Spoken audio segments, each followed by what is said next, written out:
Tetapi memang tidak begitu nampak, yaitu karena apa? Kita sering menganggap bahwa negara ini itu pemerintah.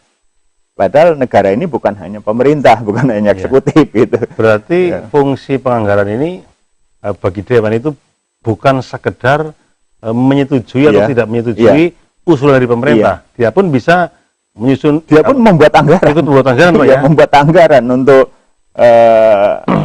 ya untuk kinerja wakil rakyat itu, termasuk misalnya yang kepentingan internal untuk mengisi masa reses ya, itu kan butuh anggaran, itu diatur sendiri dan nanti pada akhirnya diwujudkan dalam satu bentuk peraturan perundang-undangan. Jadi anggaran ini juga diwujudkan dalam bentuk legislasi, pengawasan juga dalam bentuk legislasi. Jadi anggota parlemen tidak boleh mengawasi tanpa ada legislasi. Di luar legislasi tidak boleh. DPR itu semau-maunya. Jadi fungsi pengawasan itu pengawasan apa? Apakah pemerintah, apakah peraturan yang dibuat oleh DPR itu, DPRD maupun DPR itu dilaksanakan oleh stakeholder ya, atau oleh pemerintah, katakanlah begitu, dilaksanakan apa tidak? Itu fungsi pengawasannya. Anggaran juga demikian. Iya. Kalau begitu sebenarnya fungsi Dewan dalam hal penganggaran ini sangat strategis, Pak. Oh iya. Jadi 3 fungsi tadi itu sangat strategis. Strategis semua ya. Makanya DPR itu ada punya ahli ya. Dia kalau DPR ada ahli, ada staf ahli dan seterusnya, itu ahli-ahli pikir gitu ya. Karena belum tentu yang duduk sebagai anggota Dewan itu ahli di bidang keuangan misalnya. Dia ahli hukum tapi tidak ahli di bidang keuangan misalnya. Gitu, sehingga perlu memanggil, apalagi misalnya ada yang ahli budaya tapi tidak ahli keuangan misalnya, itu perlu manggil. Jadi sangat luar biasa, malah kalau boleh kita gambarkan, DPR itu berada di atas pemerintah dan di atas yudikatif. Karena apa? DPR itu wakil rakyat. Iya. Rakyat itu kan di atas ya pemilik negara ini kan rakyat. Iya. Termasuk di daerah kan juga rakyat yang punya kedaulatan kan. Iya. Nah, yang melaksanakan kedaulatan DPRD sebagai wakil rakyat, kemudian eksekutif itu pihak eksekusi yang mengeksekusi. Kalau begitu misalnya gampangnya begitu. Misalnya Dewan ya di dalam menjalankan fungsi penganggaran, Pak. Ini kan dia punya kewenangan penuh, Pak, untuk mencoret misalnya katanya, mencoret anggaran tertentu atau mengusulkan anggaran tertentu, sehingga kalau ini bisa berjalan secara sebagaimana mestinya, Pak, tentunya tidak ada anggaran pembangunan yang tidak efektif, yang tidak menyentuh kepentingan rakyat. Betul. Tapi kan faktanya kadang-kadang terjadi ada misalnya ada proyek pembangunan fisik yang mungkin menurut kacamata orang awam ini manfaatnya, anggarannya besar tapi justru malah tidak begitu bermanfaat pada masyarakat. Sementara kebutuhan masyarakat banyak yang seharusnya itu mendapat sentuhan dari program itu, malah programnya kecil-kecil misalnya. Karena seperti itu, Pak Dokter. Ya, itu fungsinya ketika masa reses ya, tidak ada sidang-sidang, dia seorang anggota Dewan kan mendatangi konstituennya. Ya, mendatangi konstituen itu bukan berarti mendatangi konstituen, itu yang dimaksud itu bukan berarti orang yang memilih saya misalnya ya, orang yang memilih anggota Dewan. Karena ketika dia sudah menjadi anggota Dewan itu bukan mewakili partai, dia mewakili rakyat.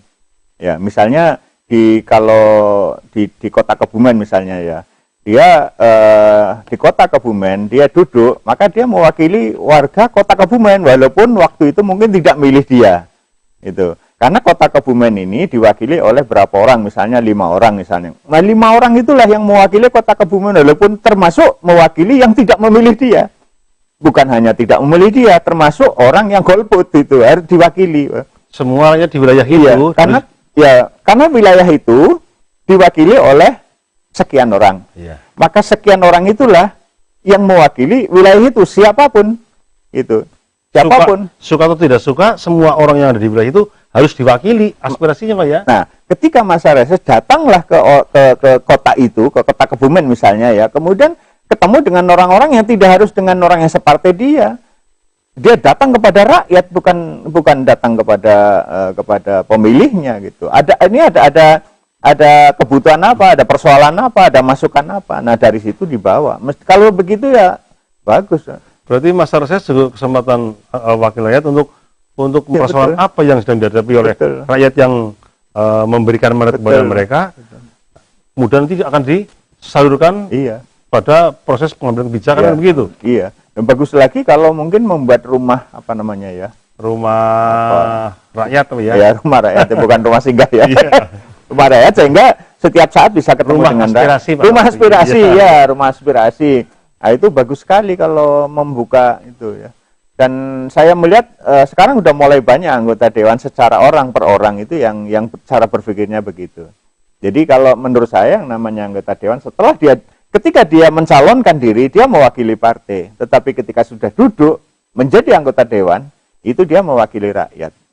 Bayangkan apakah orang-orang dari partai yang kemarin tidak punya wakil di DPR kemudian dia tidak diwakili? Pertanyaan begitu, Pak. Iya. Itu. Ya semuanya terwakili kan di sana. Nah, iya, harusnya terwakili dan mestinya orang yang duduk di DPR pun juga merasa mewakili orang-orang dari partai yang tidak punya wakil. Iya. Nah, gitu. Kemudian itu cara berpikirnya mereka begitu, menjadi negarawan bukan menjadi politikawan. Nah, kalau seperti itu, Pak, bahwa dewan itu sebenarnya yang sangat menentukan anggaran yang diusulkan oleh pemerintah, oleh eksekutif, ini mau seperti apa, ini kan kewenangan dewan. Iya. Apakah dapat dikatakan ya, kalau misalnya ada rencana pembangunan yang ternyata tidak, atau salah sasaran, Pak ya, tidak seperti yang diharapkan rakyat, apa di sana ada kontribusi dewan di dalam melakukan kesalahan, Pak Dokter? Jadi begini, Pak, setelah itu kan semua dalam hal ini anggaran itu kan diputuskan menjadi peraturan. Kalau di tingkat negara menjadi undang-undang gitu ya. Kalau sudah jadi undang-undang ya enggak bisa dikatakan itu. Enggak bisa dikatakan salahnya. Cuma salah pada waktu memverifikasi katakanlah atau mungkin mengkaji begitu, berarti nggak jeli dong anggota dewan. Ini ada pembangunan yang tidak menyentuh kepentingan rakyat kok diloloskan misalnya. Ya itu ya makanya jadi ada parlemen watch ya, di luar anggota parlemen yang mestinya juga harus diperhatikan. Dia punya fungsi walaupun sebagai lembaga swadaya masyarakat yang mengawasi kinerja anggota dewan.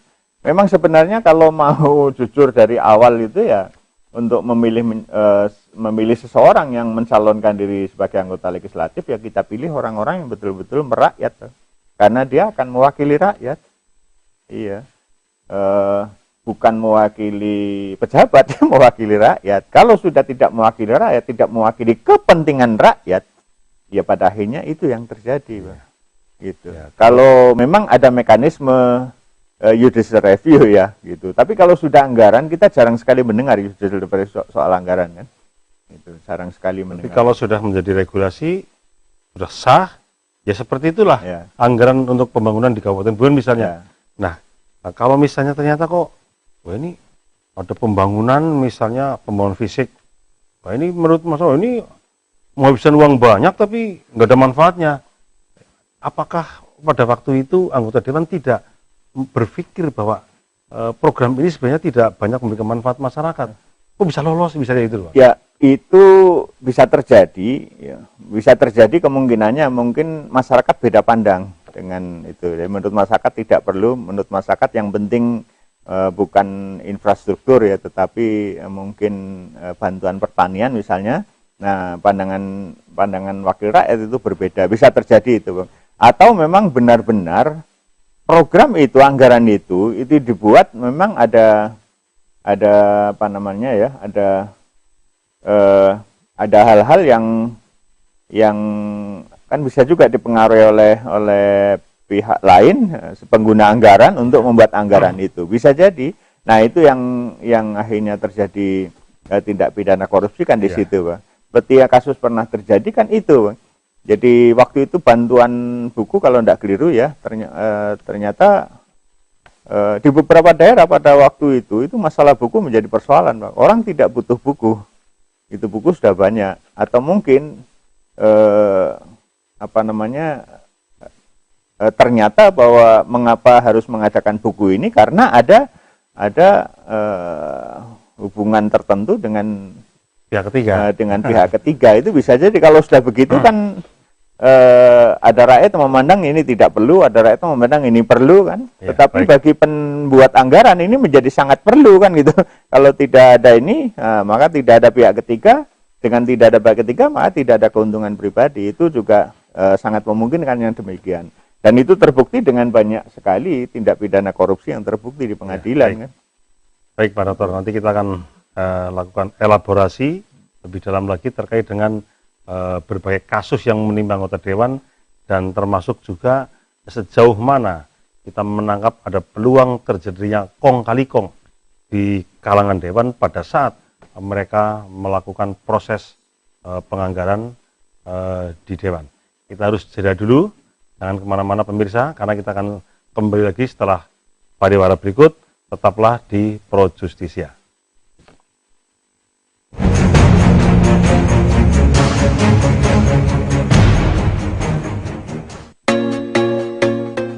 Di masa pandemi corona saat ini, lembaga penyiaran dituntut untuk memberikan informasi yang membangun optimisme masyarakat. Dengan cara memberikan solusi dan motivasi dalam menjalani tatanan kehidupan yang baru, utamanya dalam kegiatan sosial.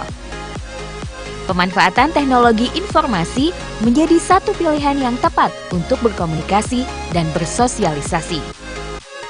Manfaatkan teknologi informasi dengan bijak.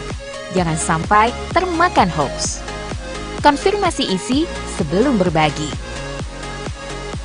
Mari cerdas bermedia pada masa new normal dengan berbagi informasi yang akurat dan bijak. Indonesia sehat, Indonesia kuat.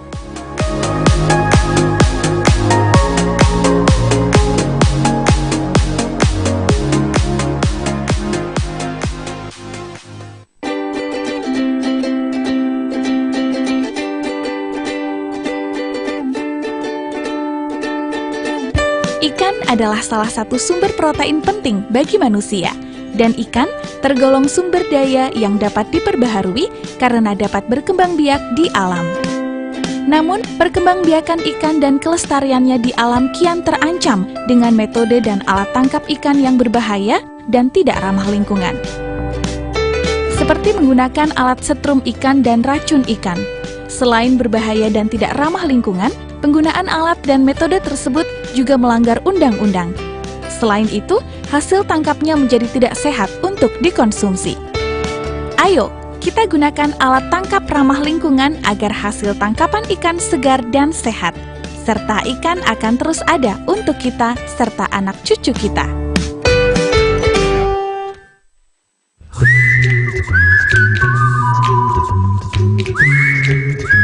Orang bisa saja berpikir dia sehat. Padahal belum tentu loh. Tanpa disadari, setiap orang berisiko terkena berbagai penyakit. Makanya, periksa kesehatan secara rutin. Periksa terus, enjoy terus.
Kami bekerja dengan hati.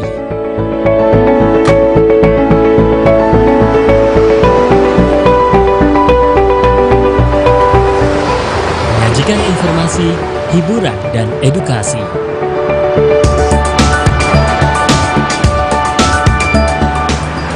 dikabarkan dari pusat kota hingga pelosok desa.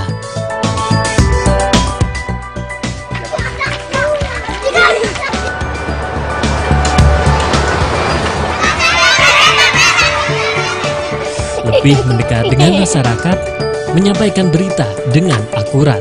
Rati TV, lebih dekat.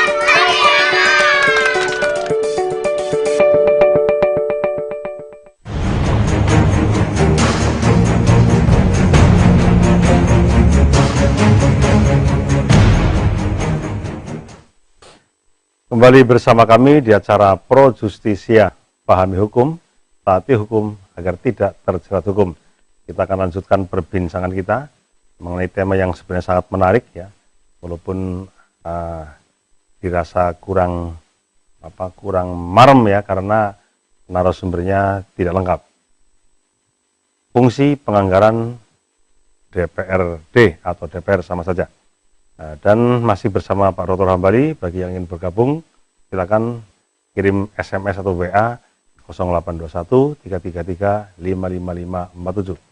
Baik pemirsa, sebelum ke narasumber, sepertinya ini ada SMS yang masuk. Saya akan baca dulu. Assalamualaikum. Duh Pak, saya sangat kecewa. Sudah nunggu acara dialog fungsi penganggaran DPRD. Malah wakil rakyat gak datang.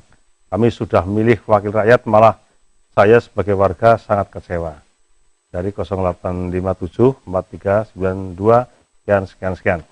Terima kasih kepada pengirim SMS. Ya, saya bisa memahami kalau Anda kecewa. Bahkan kami pun juga kecewa karena kami sudah siapkan cukup banyak pertanyaan supaya bisa menggali informasi-informasi apa yang ada di Dewan yang memang layak untuk dipahami oleh masyarakat, tetapi ternyata tidak datang. Ada komentar Pak Dokter? Jadi gini Pak, tidak datangnya itu kemungkinan memang tidak sempat semua 50 orang. Iya. Kemungkinan pertama. Iya. Di samping kemungkinan yang lain mungkin tidak baca suratnya. Iya. Kemungkinan kedua itu mungkin menganggap acara ini tidak penting. Iya. Itu. Nah ini kalau acara ini dianggap tidak penting, mengapa tidak penting? Mungkin dianggapnya tidak ada yang nonton. Iya. Itu.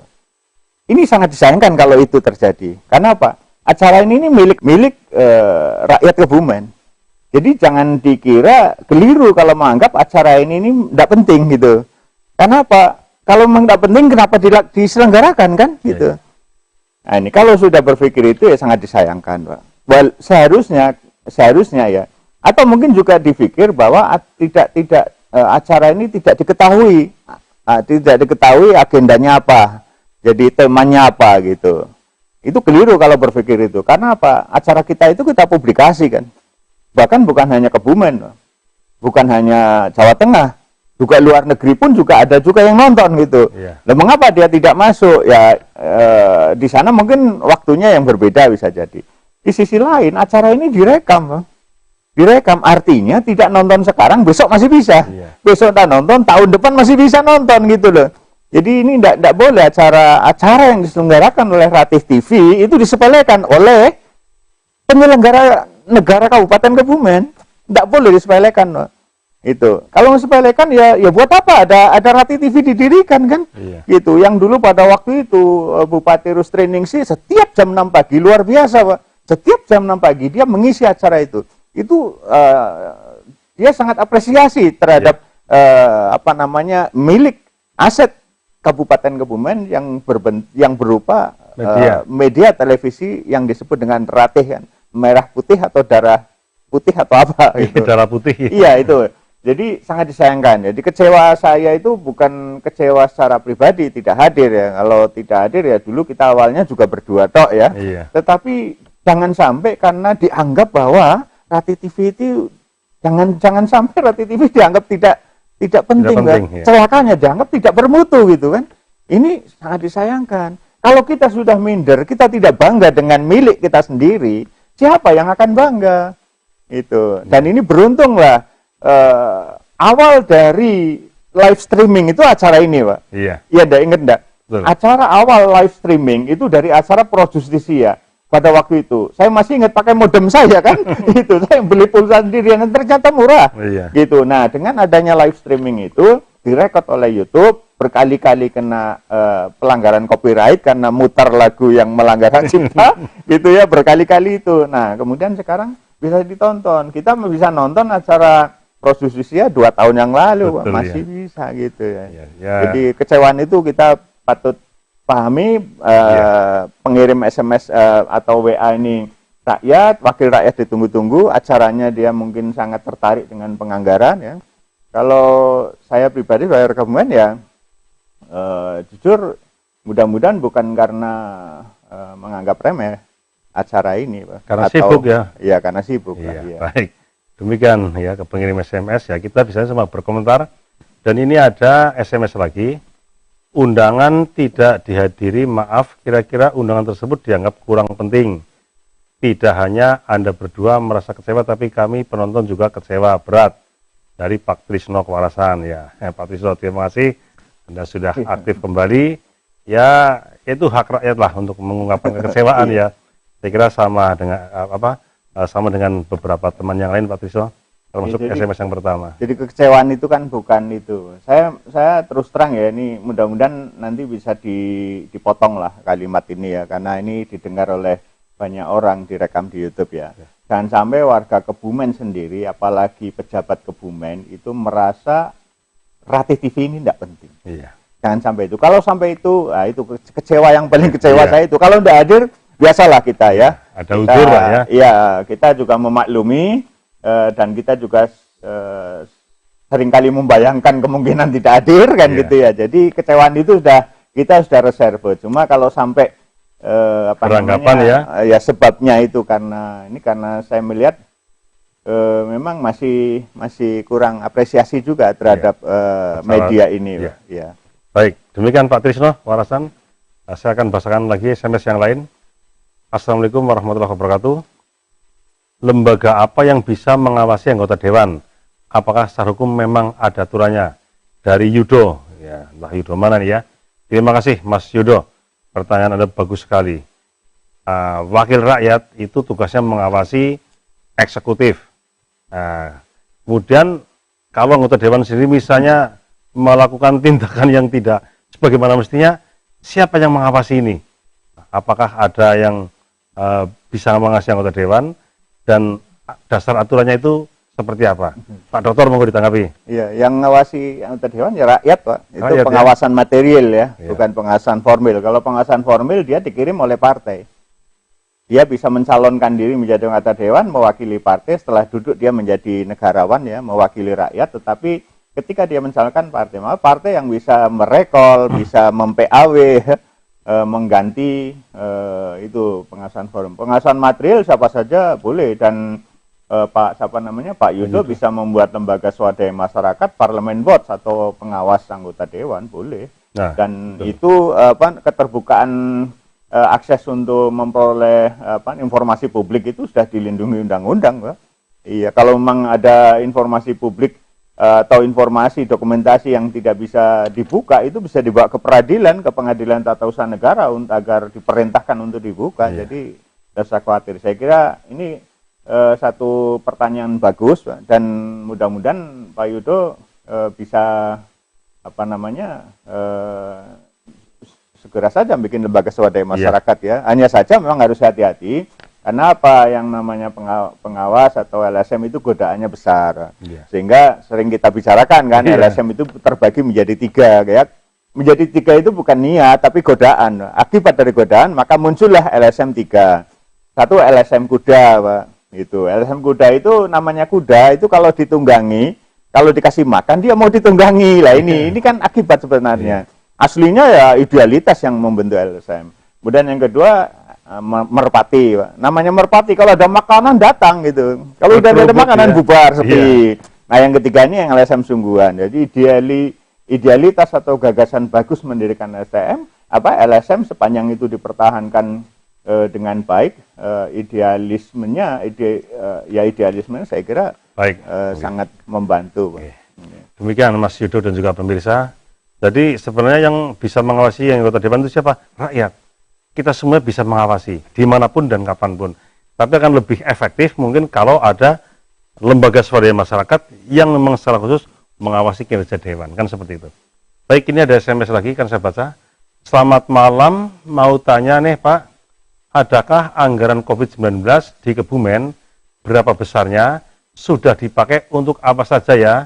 Dari Zaid Gombong. Ya, terima kasih Saudara Zaid Gombong. Ya, ini pertanyaan Anda sebenarnya sangat dibutuhkan oleh banyak orang sebenarnya Pak ya. Informasi semacam ini. Cuma kelihatannya narasumbernya bingung jawabnya. Bukan bingung, cuma tidak punya kompetensi ya. Punya kompetensi ya. Walaupun angkanya bisa ngomong tepat, tetapi tidak bisa karena saya tidak punya kapasitas untuk menjawab itu. Ya. Cuma secara umum memang anggaran ini banyak terserap ke menangani COVID-19 ini. Memang banyak sekali terserap. Sehingga barangkali jangan-jangan ya tahun 2020 ini mungkin infrastruktur yang sudah dianggarkan juga bisa terganggu juga. Apalagi ditambah tanggal 9 Desember kan ada pilkada kan. Pilkada anggarannya pasti membengkak dibanding anggaran kemarin. Tapi memang saya dengar-dengar termasuk di media Pak Dokter ya, bahwa di Kebumen itu ada anggaran untuk COVID-19 ini bukan saja anggaran untuk pencegahan dan penanganan menyebarnya virus COVID Pak, tapi juga ada anggaran yang dialokasikan untuk membantu masyarakat miskin yang tidak tercover oleh bantuan-bantuan pusat, di-cover oleh bantuan daerah. Yang saya dengar seperti itu, mudah-mudahan tidak salah. Kemarin sudah kita bahas kan ya? Iya. Jadi begitu, Mas Zaid Gombong, ada anggaran COVID-19 ada berdasarkan informasi dari pemerintah kabupaten. Jelas itu sasarannya untuk pencegahan COVID-19, untuk penanganan para pasien COVID-19, termasuk diantaranya alokasi untuk masyarakat yang terdampak COVID-19, terutama dalam dalam rangka mempertahankan hidup dan kehidupan yang tidak tercover oleh bantuan-bantuan dari pusat. Terima kasih Mas Said. Mungkin masih ada lagi SMS yang lain? Waduh, ini Pak, ini andai kata anggota Dewan hadir. Ini kan ternyata rakyat yang menonton banyak Pak. Ya itu Pak. Jadi acara ini perlu diketahui banyak. Acara ini itu terpublikasi Pak. Ya karena kita sudah banyak fans, kalau mau dibikin fans club mungkin ya. Awalnya dulu kita pantau ya. Kita pantau berapa yang nonton itu ribuan loh Pak. Baik, itu ada SMS lagi Pak Dokter. Selamat malam Rati TV. 1. Apakah pengelolaan parkir yang masih semrawut masuk pada pengawasan Dewan? 2. Sejauh mana DPRD mengawasi pengelolaan anggaran besar-besaran seperti fisik, BLT dan lain-lain? Terima kasih. Yang pertama masalah parkir Pak. Parkir kan juga berhubungan dengan keuangan Pak. Nah, kalau parkir itu dinilai masih ada kesemrawutan, sejauh mana peran Dewan di sana?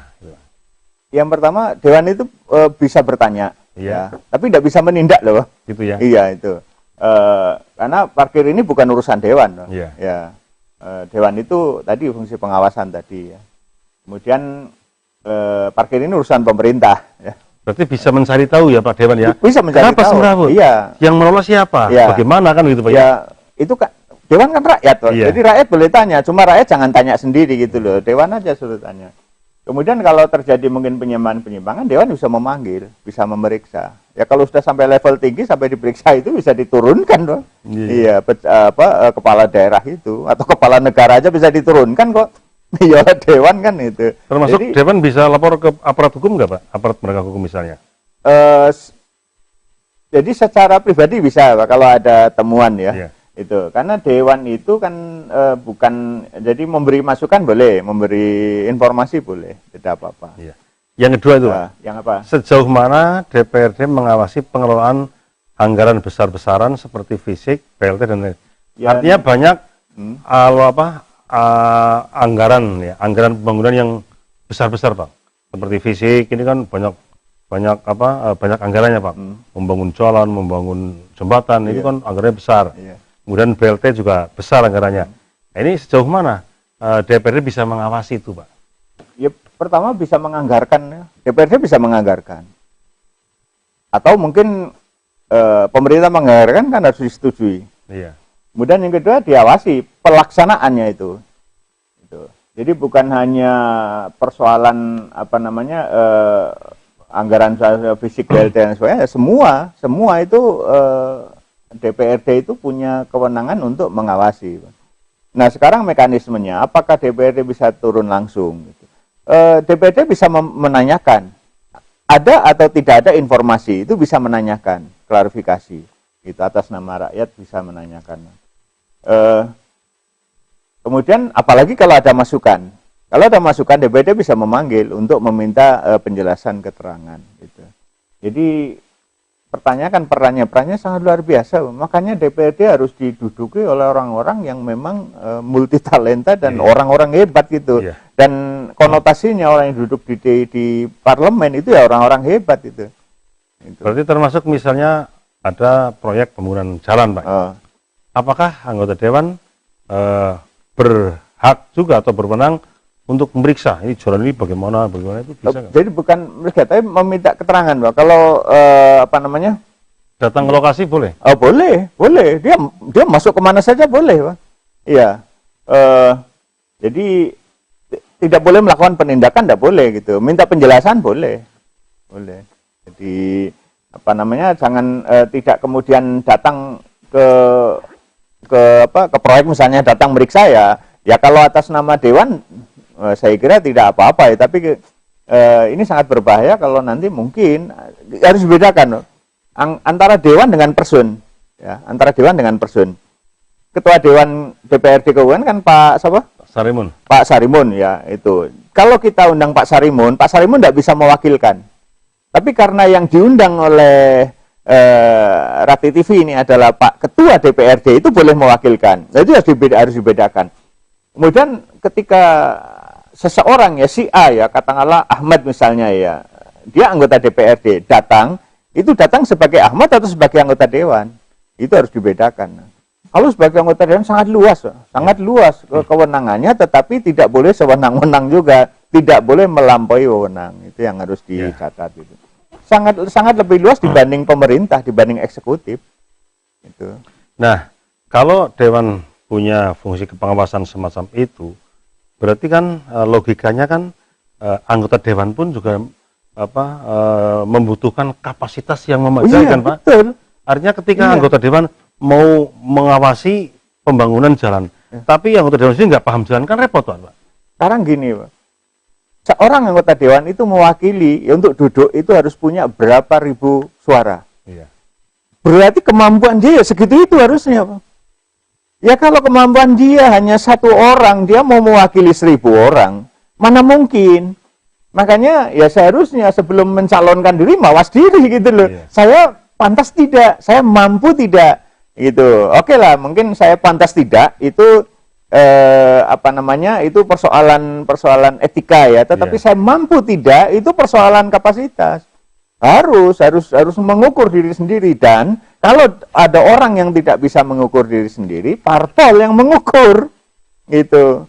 Nah sekarang kalau misalnya di dewan itu mengalami katakanlah kekurangan kapasitas, Pak, itu boleh nggak dewan misalnya menggunakan jasa pihak ketiga? Bisa, tenaga ahli, Pak. Tenaga ahli, iya, tenaga ahli ya. Tenaga ahli itu juga sangat diperlukan, Pak, dalam bidang apapun ya. Kalau bupati ada staf ahli kan, itu anggota dewan bahkan di hampir semua itu memerlukan tenaga ahli.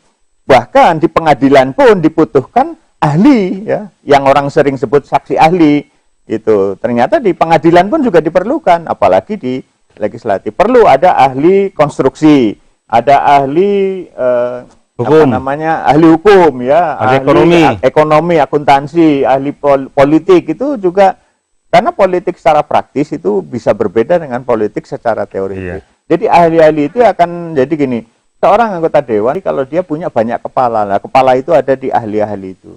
Nah, itu. Ya, berarti cuma yang ini, Pak, yang harus hati-hati gitu. Mengangkat ahli itu bukan karena faktor agar ada anggaran. Gitu. Nah ini jangan sampai ada kong kali kong juga dengan ahli gitu. Jadi memang dibutuhkan ahli karena ada anggaran, dan ahli itu memang benar-benar memang ahli, bukan karena kong kali kong. Iya.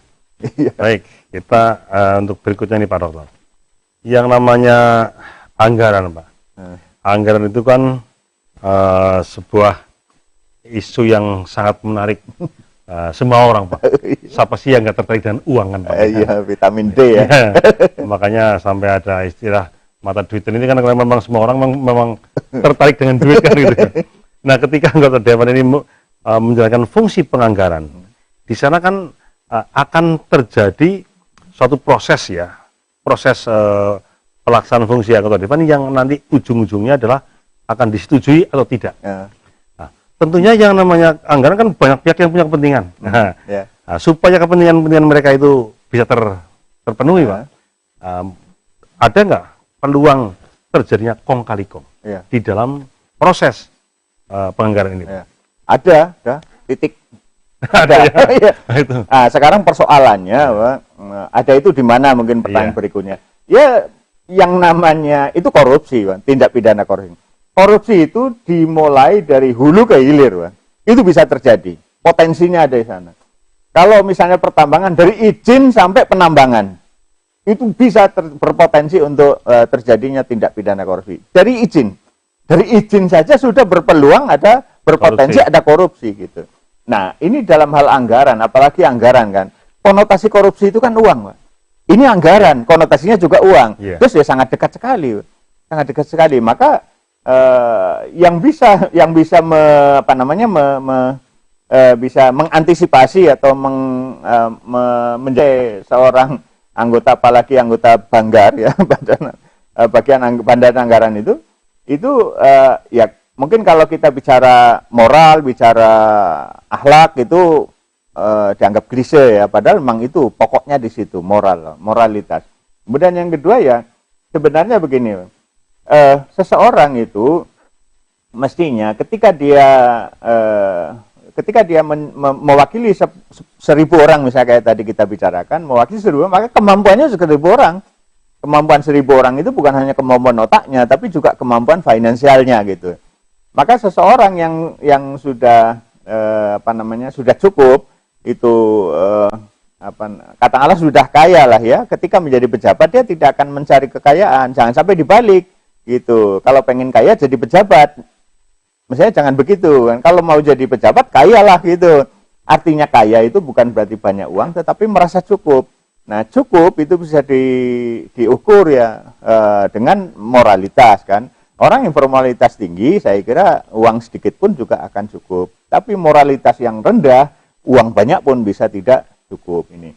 Maka untuk menghindari itu satu. Yang kedua adanya parlemen watch tadi, Pak, pengawasan. Mengapa kejahatan terjadi? Nah ini kesempatan ini dengan adanya pengawasan, kesempatan menjadi relatif tereliminasi ya, terkurangi gitu. Nah dengan adanya pengawasan. Nah pengawasan ada macam-macam, pengawasan melekat, pengawasan diri sendiri. Kalau dia meyakini diawasi oleh malaikat 2 ya itu sudah cukup. Tapi kalau tidak merasa diawasi oleh 2 malaikat di kanan dan kiri, ya paling tidak tadi Pak Yudo tadi ikut mengawasi misalnya, itu akan meminimalisir terjadinya atau teraktualisasinya potensi tindak pidana korupsi. Dan lagi-lagi kalau sudah soal uang, soal anggaran itu pasti menarik banyak pihak, dan banyak pihak itu yang berkepentingan yang harus hati-hati. Ya. Baik. Kemudian ini Pak Dokter ya. Kalau tadi masih terkait dengan pertanyaan Mas Yudo tadi. Kalau rakyat punya hak untuk mengawasi anggota dewan, ini boleh nggak misalnya rakyat berbondong-bondong ke dewan melihat para wakilnya sidang itu? Sidang saya kira ada di mana-mana, ada sidang terbuka, ada sidang tertutup ya. Kalau sidang terbuka ya boleh saja. Sepanjang tidak mengganggu ya Pak ya? Iya, sepanjang ya tentu tidak boleh mengganggu, apalagi tertutup ya. Karena ruangannya terbatas, mungkin juga tidak semua bisa terakomodir ya. Dan informasinya sekarang sudah ada monitor yang bisa disaksikan oleh orang banyak kalau ada sidang. Saya kira tidak apa-apa mendengar, menyaksikan, ya.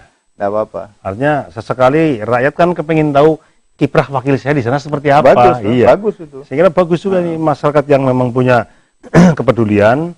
Boleh saja suatu ketika data Anda sendiri. DPR kan rumah rakyat. Iya.